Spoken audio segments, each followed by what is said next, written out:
Good afternoon. This is Mae Brussell in Carmel, California, and this is Dialogue Conspiracy number 261. It's March 21st, 1977. Last week when I mentioned my suspicions about weather control and the elimination of the dams project by Jimmy Carter, I didn't mean that the location of the dams that were to be built were necessarily the best locations. Some of them were damaging to Indian property and other property, but what I meant was that I considered very serious that at the height of a drought and a time period where the governors from many states were meeting to consider the problem of these droughts that were affecting this country, that Jimmy Carter made a blanket dismissal of these dam projects. There were 19 major irrigation projects in the offing, and when he ran for president, he did announce that he would eliminate some of them.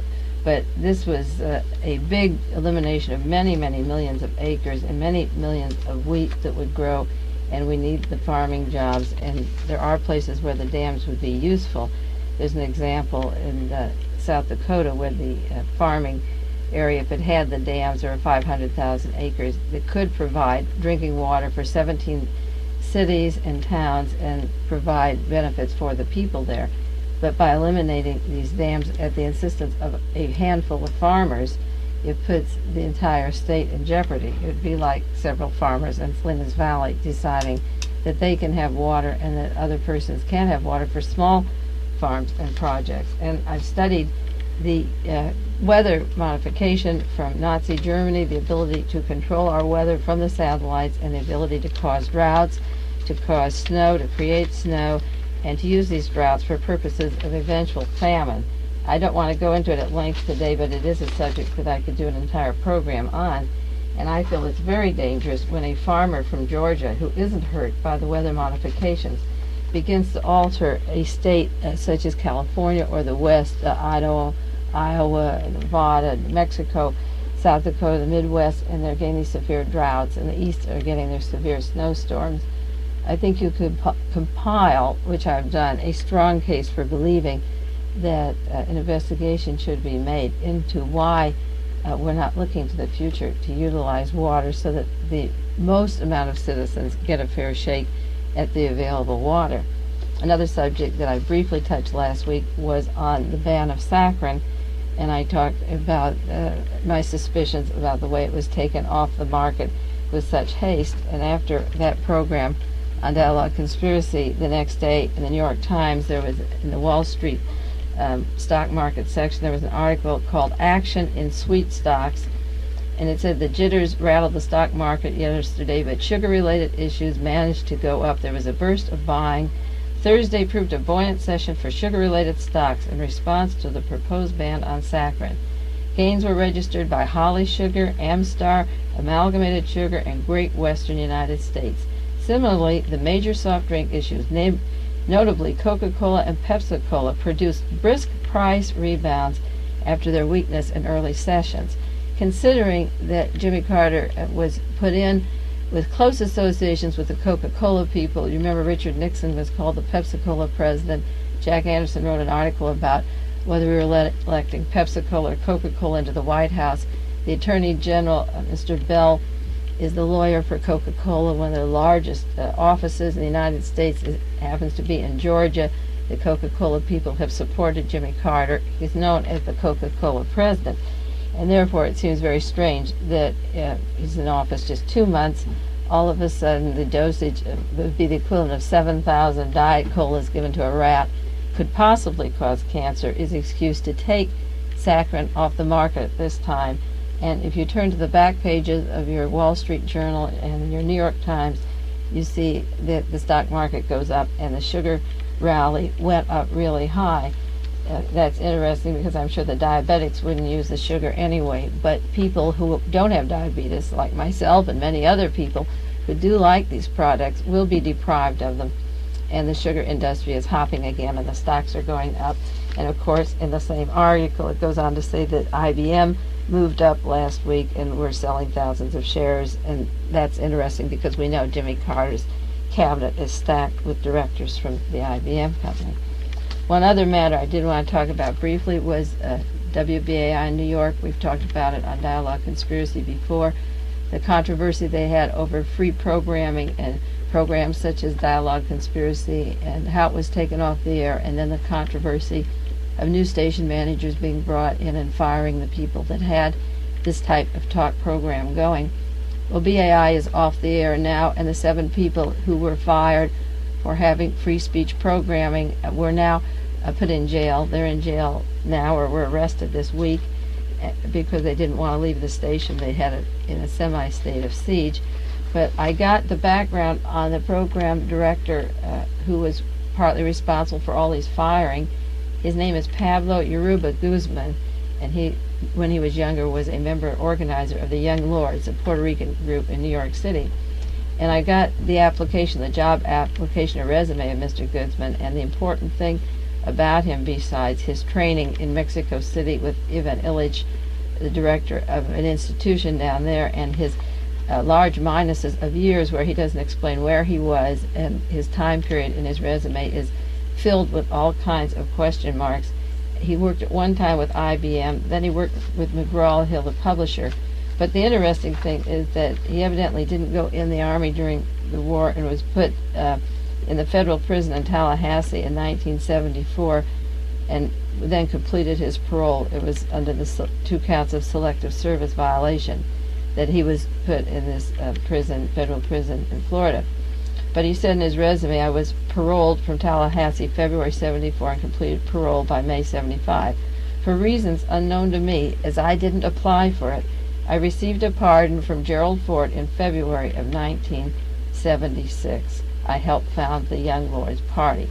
Now that's pretty interesting that Mr. Guzman was getting a full pardon from Gerald Ford in 76, and then goes on to WBAI to become station manager to change the format so that they have no more talk shows and discussions of the conspiracies or about Rockefeller or the Trilateral Commission and that type of programming. They're bringing in salsa music instead. Gerald Ford pardons this gentleman, and he goes on then to BAI to become the director.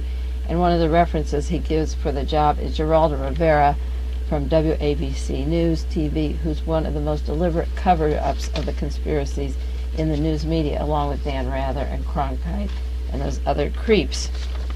Well, I want to talk a little bit about James Earl Ray and what he might or might not be telling the investigating committee that's going to see him this week. It is quite a precedent. The convicted assassin, James Earl Ray, who was charged with killing Martin Luther King, is going to submit to questioning by members of the House Select Committee on Assassinations, and James Earl Ray's attorney is allowing this to take place. He had to get rid of 2 attorneys who had associations with the CIA in order to get a new attorney to allow him to tell his story. Ray claims that he did not shoot Martin Luther King. The U.S. Justice Department just recently released a report saying that he was the lone assassin. And James Earl Ray is going to have an opportunity to talk before the committee, and this is quite a sensible thing to do, but it's a very sensitive project to do. He's willing to testify before the House Congressional Committee, but how much he can tell is a very iffy line, because you remember he is a prisoner, and it's like walking a tightrope line. James Earl Ray was on television the other night with Dan Rather with an interview, and he compared himself to Valachi. Valachi was a member of the organized crime syndicate who gave himself up in exchange for protection. He was going to tell the federal government about the links and connections of organized crime. And he was given a special penthouse at Sing Sing, and he was put in a special protection unit, and a book came out telling about his life and the crime syndicate. And then after he told what he had to tell, instead of giving him a release and sending him to another country, they put him back into prison in the general population, where he was immediately killed, and the government did not protect him. So James Earl Ray is going to talk to the federal investigators, at least the House Representative Committee, before he comes to Washington. Before he testifies, you have to remember that Sam Giancana was murdered before he testified at Senator Church's committee. John Rosselli was murdered after he testified at the committee. Sheffield Edwards of the CIA, who hired Giancana and Rosselli, was murdered after the 2 men were murdered. William Harvey of the CIA, who supplied the weapons for Giancana and Rosselli for the job of allegedly trying to kill Fidel Castro, was then murdered this last summer, just a month or two after he testified before a Senate committee. Jimmy Hoffa has testified before no committees. He has been murdered. He's disappeared, and for all purposes murdered, like Mr. Bramlett, whose body was found last week. And you have Jack Ruby, Lee Harvey Oswald, Guy Bannister, and literally hundreds of people involved with this being murdered. So when James Earl Ray said on national television that he compared himself to Valachi, you have to leave open the possibility that he isn't going to tell you everything, because if he tells you he was involved in a conspiracy to kill Martin Luther King, then some very anxious black agents, even inside the prison, could then murder him immediately on the excuse of vengeance for King's death. He is in a Tennessee jail, so you know that he is subject to being harassed by the whites or the blacks. Racial overtones could be a good cover story, so how much can he tell? There are things I would like the Congressional Committee to ask him, but I haven't been able to contact Mr. Sprague or the committee, and there's a good reason why I can't, because they don't want these questions, and I do not get my mail through to them. I've tried, and I have the phone number of Mr. Sprague. He doesn't call back. But the questions I would ask James Earl Ray would be, first of all, about his escape from the Missouri jail. He sat in a cell with a man named Mr. Bridgman, who said that at the time they were both in this Missouri jail, there was a conversation about killing Martin Luther King, and that $1 million would be given to somebody who would help kill Martin Luther King. And shortly after that, James Earl Ray made a miraculous escape from the jail, and the warden cooperated by not giving the FBI, after he escaped, the right fingerprints or the right identification, and the warden didn't look for James Earl Ray for 24 hours. There was no notice to the police, the neighbors, or anyone in the community that this gentleman was missing from a cell check. The warden, I understand, was a lawyer in the Bay of Pigs operation and could possibly have worked with E. Howard Hunt or many of the anti-Castro Cuban community in the Southwest, because he was involved in that particular operation. The day before James Earl Ray left that Missouri penitentiary, his brother came to visit him. His brother works for Mr. Stoner of the States' Rights Party, the Nazi party in the Southwest, and the next day Ray escaped. Ray arrived in Illinois with a full alias, Social Security card, a new name, and he was ready to travel. The fact that nobody has associated that with his brother or his brother's visit or with the warden letting him out hasn't come up in any of the investigations in the last few years. And then James Ray went on to Montreal. First he went to a trailer, and very conveniently the trailer was open. The door was open the first night. He made a convenient resting place for himself. There was wine, I understand. It had been raining, and maybe there was a change of clothes. There were trailers available for Donald DeFreeze when he left Soledad, right outside the Soledad, that were used for marital meetings that he had used. And James Earl Ray was able to leave the prison. There was no alarm for these 24 hours. He stayed in a trailer, and then he wended his way to many places. And I thought maybe in a few minutes I'd run down some of the places where he was, because I don't believe that the investigators are going to in any way cover this, and yet it's the breadth of the investigation that is important, because whoever provided James Earl Ray with the $10,000 he spent is not known to James Earl Ray except for a man by the name of Rowell. But who made the IDs, who made the Social Security numbers, and who provided him with the passports is more important, and it's those people that should be called, the people that gave him the passports, the offices, and on what basis he appeared and what documents he showed in terms of birth certificates to do his traveling and his wandering. But his experiences were interesting. In 1967, April 22nd, 1967, he got a visit from his brother John at Missouri State Penitentiary at Jefferson City.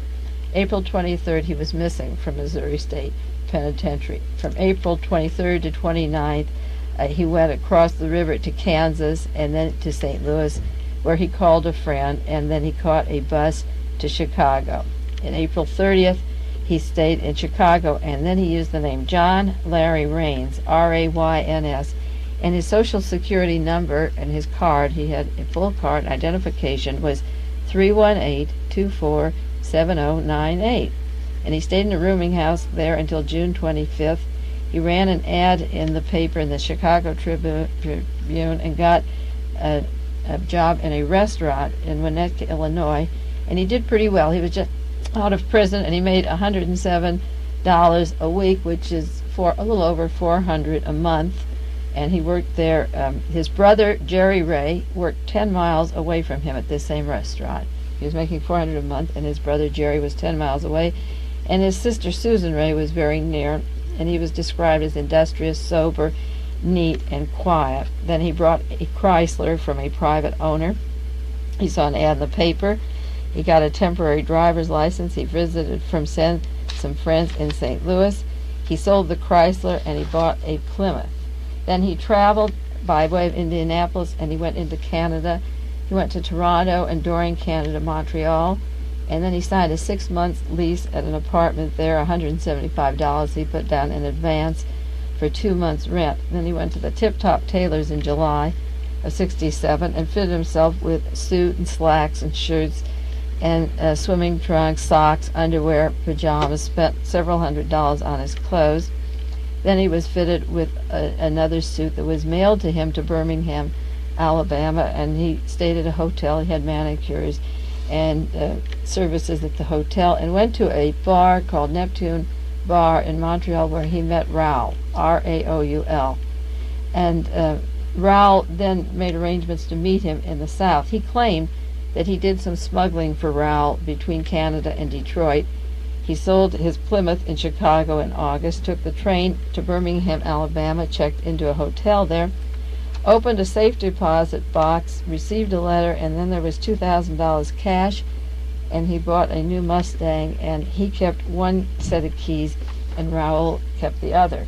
Later there are controversies about the Mustang because one had an automatic shift and the other one was a standard shift, but he had this $2,000 waiting for him, and he took a driving test, and he stayed in Birmingham in September '67. He took some dancing lessons. He had his eyes fixed, and he took a course to be a locksmith, and he got his license plate, 1968 license plate, and he sent a money order to a film company. He bought a Kodak projector and a movie camera, zoom lenses, splicers, remote control cable.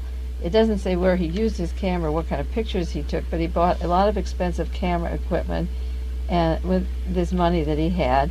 And then he had manuals on sound strippers and land automatic cinema printers. He had projectors, and there was no explanation of what he did with that. In October, he went to Mexico, to Nuevo Laredo, and he went over the border, and he met Raoul at a motel there. He stayed in Acapulco one night. He was in Guadalajara and Puerto Vallarta for 19 days. That's a nice little vacation. He spent 3 weeks in Puerto Vallarta and then another week there, and then he went up to Los Angeles and rented a room in North Serrano and stayed there a while. He enrolled at a dance studio and took dancing lessons, and then he left for New Orleans, and he drove to New Orleans. This is the path that Louis Lomax tried to duplicate, and as the black newspaper writer, and he's a writer well known, and James Earl Ray had told him, or put in detail, that path, and Louis Lomax was to go to New Orleans to meet Jim Garrison, the district attorney there, who had prosecuted Clay Shaw with regard to the John Kennedy assassination. And it was at this on this route, duplicating Ray's route in Houston, Texas, that Lomax's car went off the road and he was murdered. I think it's murdered. The car just spun over for no apparent reason, and he was killed, and that was the end of Louis Lomax trying to duplicate the route of James Earl Ray. But James Earl Ray went on through New Mexico and then went to the French Quarter near the Trade Mart in New Orleans, and he was on Canal Street where he met Raoul, and it seemed to be the same address where Lee Harvey Oswald had picked up money just a few years earlier in 1963, in the summer of 1963. So the Trade Mart was the building that Clay Shaw was managing, the International Trade Mart, in 1967 in New Orleans. He left New Orleans again in December of '67 to go to Los Angeles. Then he wrote to the South African Council in Washington, D.C. He was getting ready to move to Rhodesia, and wrote to them that he wanted to go there. By January, we're into 1968 now, he moved to the St. Francis Hotel. This is very interesting because he had no real use for his photographic equipment. There's no evidence of the pictures he took. He He was provided with a car and these various routes, and he just seemed to be traveling and taking dancing courses and locksmith or whatever, and just dawdling around. He had no purpose for doing all these things, and no apparent purpose. But then January the 4th, he visited what was called the self-improvement specialist, Reverend Xavier von Koss. And nobody's done heavy research on Reverend von Koss to find out who in the heck he is. He's supposed to be the head of what is known as the International Society of Hypnosis. And there James Earl Ray got 3 books recommended to him: How to Cash In on Your Hidden Memory Power, Self-Hypnotism, and Psycho-Cybernetics. And these 3 books were in the luggage of James Earl Ray when he was arrested in London. And this is very interesting because hypnosis was an important part in the role of Jack Ruby when he killed Lee Harvey Oswald right after the Kennedy assassination, and with Sirhan when he was at the Ambassador Hotel. And James Earl Ray, one of the many patsies or alleged assassins, was used or hypnotized. And there is this Reverend Xavier von Koss, head of the International Society of Hypnosis. January the 19th, he went to another school of bartending and took his course there, evidently interested in that. February, he put an ad in the Los Angeles Free Press, signed by Eric S. Galt. Now, Eric S. Galt, Eric Starvo Galt, was his other alias. He used Raines, and he used Galt, and he used Mr. Sneed and Mr. Bridgman, and he had proper ID for all of these. He put an ad in there for a swingers club to meet some women, and then he had his Mustang near the Capitol Hills home. This was in February in Birmingham. It was traced to the Standard Oil service station in Birmingham that he was there in February, and 2 station attendants said that he was in Birmingham, Alabama in February 1968. But they fixed his clutch. That they had trouble with the clutch trouble, and they said the Mustang was automatic, but actually it had a standard shift, the one that he had. So there is this discrepancy, because on the records of what was done at the station, when he went to the Standard Oil station in Birmingham, they fixed the automatic, and the other didn't. They have on the record the clutch trouble, but his Mustang was automatic. From there, he went to a plastic surgeon, a Dr. Russell Hadley, to have the tip of his nose fixed and the drooping left ear. And that's interesting because another double of his, after he got out, he used the name of Mr. Bridgman, and a gentleman that he was in the prison with in Missouri also had the name Bridgman. But the Bridgman who traveled between Montreal and Florida had surgery done identical to some other surgery that James Earl Ray had done, so that they would both look like each other. And these are the iffies and questions that I'm sure the House Committee won't have time to go into or won't even consider, but they make the story so complicated and gross, and each thing is important in itself, the surgery and the doubles and who created the doubles, because there were doubles of Sirhan and Lee Harvey Oswald and James Earl Ray, and so it's important to know how these doubles came about, and also Donald DeFreeze. And only the federal government can do those things. A man like Rowell can give James Earl Ray $10,000 and tell him where to travel, or a man like George DeMohrenschildt can give Oswald instructions on where to travel. But the conspiracy doesn't begin or end with Rowell, and all James Earl Ray knows is Rowell. So that is the important part about this story, or all these other people, it should be called. Well, he went to this plastic surgeon and had the tip of his nose fixed, and the before pictures that the doctor had, that they usually keep, were destroyed, of course, by faulty camera, and his left ear was fixed, drooping left ear. Somebody called on March the 1st the Alabama Highway Bureau in Montgomery, Alabama, and they wanted a duplicate driver's license for an Eric Starvo Galt, Eric S. Galt, and they asked that it be mailed to Alabama into Birmingham, and the duplicate was mailed, and there was a charge of that. So somebody else besides James Earl Ray was getting this other name, Eric Galt, to the same driver's license. 2 people had copies where James Earl Ray wasn't ordering it, somebody else was. And the gentleman at the bureau, Mr. Chirpy, said he didn't know who picked up the duplicate, but it was picked up. And on March the 2nd, he graduated from a bartending school in Los Angeles. March the 5th is when he had the tip of his nose removed by Dr. Hadley. March 7th, the 11th, he went for post-operative treatment by Dr. Hadley.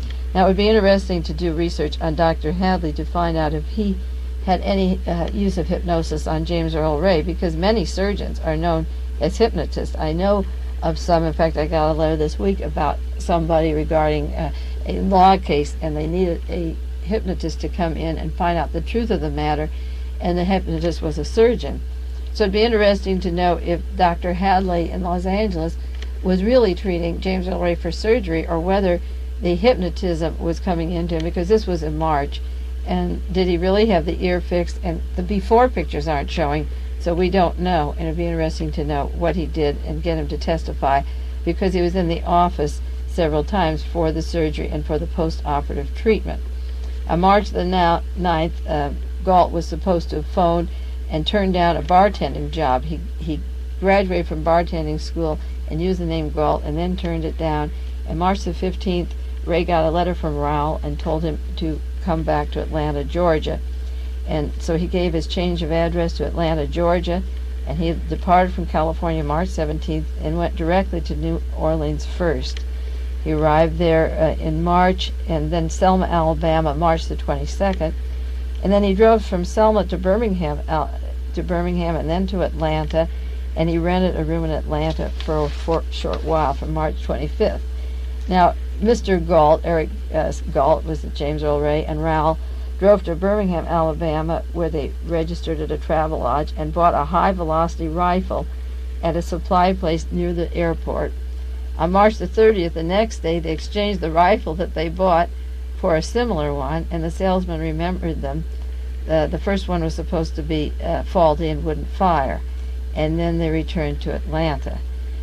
He paid rent for a whole week to Mr. Garner, but he wasn't seen around there much. And then he departed from Atlanta in a Mustang, April the 1st. April the 2nd, James Earl Ray went to Corinth, Mississippi, where he was supposed to have practiced with his new rifle on the side of the road off of Highway 78. It would be interesting who saw him there with that rifle. April the 3rd, he got some drug equipment and registered at the Rebel Motel in Memphis, Alabama. Now, James Earl Ray had never been in Alabama, in Memphis, Tennessee, in his life. He left Alabama and went to Memphis, Tennessee, and he had never been there before in his life. So he went there, and that was April the 3rd. Then, on April the 4th, he changed from the Rebel Motel to the rooming house at 422.5 South Main Street in Memphis, under the name of John Willard. And the landlady there said that this room was rented to John Willard. He bought some binoculars, and he was supposed to have been at the rooming house at the time that Martin Luther King was killed. Now, Martin Luther King was staying at another hotel, the Holiday Inn, and he had been harassed or ridiculed for staying at a so-called white man's hotel, so he changed his reservations to the Lorraine Motel. The Lorraine Motel was directly behind the alley to the rooming house where James Earl Ray had checked in, but he had been instructed by Raoul, and he claims that he wasn't in the rooming house at the time Martin Luther King was killed, but he did get in his car and make a fast getaway. Somebody in the rooming house took a rifle and the binoculars, wrapped them in a blanket, and left them on the street right outside, which seems a funny thing to do. If somebody's going to assassinate Martin Luther King, you'd think you would at least hide it or take it with you if you're going to make a getaway. And the police conveniently let him make this getaway, and James Earl Ray was ready to leave the area. He left in a Mustang April the 5th, and he was able to make a trip then. Allegedly he said he went to Mexico. He arrived in Cincinnati at 1:30 a.m. then April the 6th. The Mexico trip was iffy. He told somebody he went to Mexico, but he wasn't in Mexico. Later they checked out that he actually was in Cincinnati, and then he went from Atlanta by bus and stayed over there, and then went to Detroit April the 6th, and went to a train station, cleaned up, and took a cab to Windsor, Canada, and then went to Toronto. And then he made some miraculous trips. He got passports in Canada. He applied for a birth certificate April the 10th. This was very convenient. It was delivered to him under the name of Bridgman. And then he had passport photos under the name of Bridgman. Then he went to a theatrical supply place and bought a disguise kit for his trip. And he was in Toronto also using the alias of Mr. Sneyd, Sneyd. and he had somebody visit them. There was an envelope left for him, and he had some contacts, and the passport under Sneed was it was in the files. June the 1st, it was discovered that he also had a passport under that name.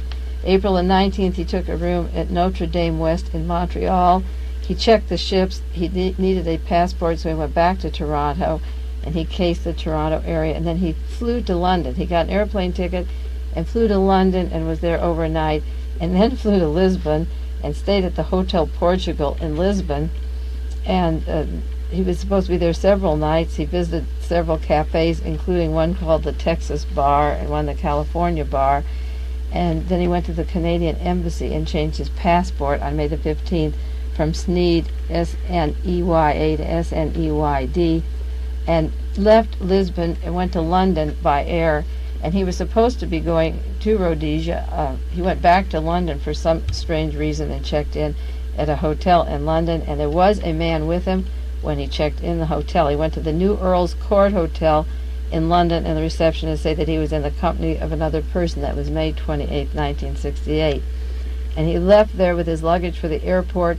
He was flying out that night. He was making conversation with people about the murder of Robert Kennedy. He was sarcastic. This was June the 5th when Robert Kennedy was killed, and it seemed that he was on his way to South Africa. He was anxious to go to South Africa. June the 5th, he appeared with a man, it seemed to be a blonde man, who was with him at the Pax Hotel, but James Earl Ray was picked up by Scotland Yard, and he was then extradited to the United States. Well, that is quite a lengthy discussion of the travels of James Earl Ray, but I purposely went into the details of some of it for you because you can see how complicated it's going to be and how little he's going to really be able to tell. I'm sure the Congressional Committee could ask the officials in Montreal how he got these various passports, ask his brother if he, under oath sworn testimony, if he brought him that security card, identify the trailer, the person who owned the trailer, where he stayed overnight, and call that person in, the people in Illinois that housed him, where he worked these months before he left, and he was getting phone calls and meeting people there. You could call his family in and put them under oath about the contacts of James Earl Ray in that Illinois period. And then, of course, the trips to Mexico were interesting, and his Los Angeles trips, and his constant traveling. I think the purpose of all this traveling is to make it so complicated that it does become almost impossible to unravel. You could say he was doing dope dealing, and that's how he got the money. You can say it was a payoff, for his role of being the patsy, that he was used. I believe he was used continuously and knew that there was a big pot at the end of the rainbow if he did all the right things. And so far, he's done all the right things. He said on television, I figured if I pleaded guilty at the time of my trial, I could produce the evidence later, and then I could get out on the basis of a new trial, and that I didn't have the right to a fair hearing last time. And that is true. And it may be that he just sat there waiting. It was Percy Foreman, his attorney, who told him to plead guilty at the time of his trial and not get a death penalty and bide his time. And maybe that was the agreement, because Percy Foreman had told other clients, in the case of H.L. Hunt, the oilman in Texas, spend time in jail, you'll get $1,000 a week, and when you get out, you'll be paid off and serve your time. It's a hard way to do it if James Earl Ray sits in a cell for 8 or 10 years, and he's isolated and he's protected from the prison population. He has his television. Is there that so-called $1 million that I heard about from Credit Suisse, Permandex Foundation, waiting for James Earl Ray? Is there a pot at the end of the rainbow that he will ever get out and be extradited and maybe get to a place like Rhodesia and feel that he spent 10 years in prison and now his money is waiting for him there?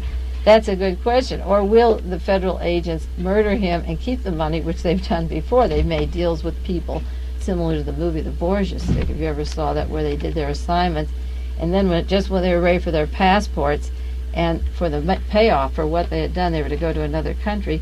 This couple were told to go into a hospital to get some face surgery so they wouldn't be recognized and so that their face would match the passport picture. And all they had to do was go one more hospital and they were home safe. And then when they were put in the hospital, which was run by the CIA, they had lobotomies and psychosurgery. Their brains were removed. The agency could keep the $1 million, and the agents were turned to vegetables. this does happen. I've talked to a man who has worked for the CIA who told me it does happen exactly like in the movie. So Ray is in a precarious position. I don't know whether there's an advantage to say anything, because in 1 hour he can be killed by anyone in the prison, and the mystery goes on. But I think from the description of the chronology, and that's just a quick rundown, you get a pretty good idea of the complication of the assassination of Martin Luther King. And there are many people in the Southwest, in Atlanta, Georgia, and I want to go into this at length on another program, who are naming specific people as being involved in the transaction of killing Martin Luther King, that were the money people behind Raoul. So it'll be interesting to see what happens to James Earl Ray when he goes before that committee. There was a news item last week that I want to talk about just for a few minutes, and then I'll talk at length more about it next week on KLRB. There was a news item on CBS this last week that only one person that I know heard. She happened to be up working all night on a project and heard the CBS news, and it had to do with one of my most favorite of all people called George DeMohrenschildt. And it was the CBS News, March 16th, 1977 at 7 in the morning. And if any of you see any news articles about this, send them to me. If you heard any other programs, let me know. Because it had to do with a Mr. Altman, a Dutchman, who was a close friend of George DeMohrenschildt. And he went to Brussels with DeMohrenschildt a few months ago. And DeMohrenschildt said to him on that trip, "What would you say if I told you I was responsible for all the acts that Lee Harvey Oswald did, that I was responsible?" He said DeMohrenschildt told Altman that Oswald had worshipped him, which I doubt. He said Oswald would do anything DeMohrenschildt told him, which I believe. And the point of the CBS story was that George DeMohrenschildt is missing. He's mysteriously missing, and I called Penn Jones in Texas, who studies the people that are missing and knows where DeMohrenschildt is. He's supposed to be teaching at the university there, and George DeMohrenschildt and his wife have taken a powder just at a time when the Congressional Committee is going into the assassination of John Kennedy and Martin Luther King. George DeMohrenschildt has left, and he left quickly out of Texas the same week that another important witness, Paul Rygotorodsky, died. Now that leaving and the death may be coincidental, and it may not, but this is terribly important. Who is George DeMohrenschildt? Those of you that have read anything on the Kennedy assassination or heard any of my lectures on the subject know that out of the 552 witnesses of the John Kennedy assassination, DeMohrenschildt, in my mind, is the most important witness. It's almost impossible to describe him in 2 or 3 minutes. The Warren Commission used DeMohrenschildt to create the fictitious Lee Harvey Oswald, the story of introducing him to the white Russian community that made up the story that Lee couldn't hold a job, that there was no meaning in life, that he was jealous of the rich. DeMohrenschildt set up a group of agents from the military intelligence and refugee group called the Solidaris, the white Russian community, to create the profile Lee Harvey Oswald as a ne'er-do-well, where he was actually a very brilliant and skilled person. And the importance of DeMohrenschildt in terms of history, of our times, is that Oswald had skills, and these are facts. Oswald knew electronic work. He worked in a radio shop in Russia 2 years. He knew microdotting, a photographic film. He worked on radar, high up security clearance in the military, U.S. military, in the Marines. And he, with his electronic training, his radar training, his language skills, he was an accomplished person by the age 22. He had mastered a very complicated language. These are facts. Our history is riddled with misinformation, and which I call propaganda as against facts. And DeMohrenschildt spread propaganda about Lee Harvey Oswald, and if it would sell, the important thing was that if it sold, then you could use the same propaganda against any other operation, whether it was the story about Sirhan Sirhan or Arthur Brammer or James Earl Ray, the alleged assassins, or the people that kidnapped Patty Hearst, the creation of the SLA. Once you get a psychological profile, whether it's Donald DeFreeze or any of these people, based upon lies and not facts, and not really linking them to the police agencies, you get a distorted picture of history. And it was DeMohrenschildt who placed Lee Harvey Oswald in a photographic lab in Dallas area called Jagger's Chili Stovall that did work for the U.S. government printing office that printed bonds. Some men needed security clearances there. It was DeMohrenschildt who introduced Lee Harvey Oswald, to Ruth Paine, who called Mr. Roy Truly at the Texas School Book Depository and said, I have a woman here whose husband needs a job. It doesn't matter whether the anti-Castro Cubans, the oil people, the CIA want to kill John Kennedy, or the syndicate because he didn't go and invade Cuba for the syndicate, or the oil people, or whether the nuclear test ban treaty, whatever the reasons were for killing Kennedy, and a lot of people in power had a lot of reasons for killing him. Only by bringing the car in front of where Kennedy would be could the assassination come. And it had to be on Lee Harvey Oswald because there were 20, 30 people introduced to Oswald by DeMohrenschildt who would create this fictitious personality. And it's the fiction that the researchers, and particularly myself, have had to fight, is the story of the individuals in the Dallas-Fort Worth area, New Orleans, that knew Oswald, as against the damage that DeMohrenschildt put upon Lee Harvey Oswald. There was an article in the Houston Post about having to do with the CIA distorting our history and our facts, and DeMohrenschildt was the kind of person who helped rearrange the facts in Dallas so that it seemed credible that Lee Harvey Oswald could even do this assassination. Next week, maybe I'll do just one whole show, hopefully, on George DeMohrenschildt, because now the man is missing. You ought to really know who he is, and if you see anything in the newspaper this week, let me know, because I think he's the most important witness, and it's symbolic that he's missing at this time. This is Mae Brussell and Carmel. Our time is up. I'll see you next week on Dialogue Conspiracy, and until then, keep well, and I'll be back with you next Monday.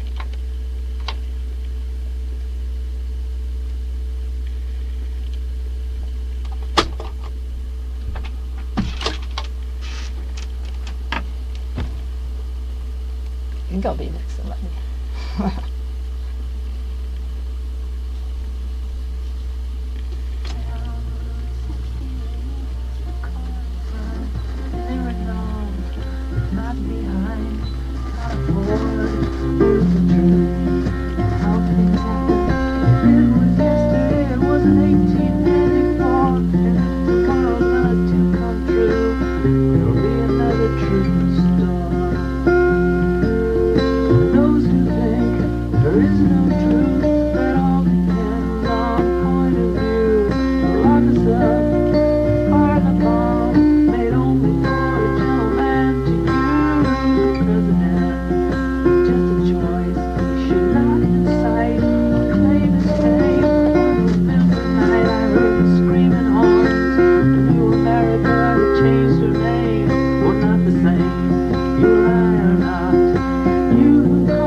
KLRB in Carmel.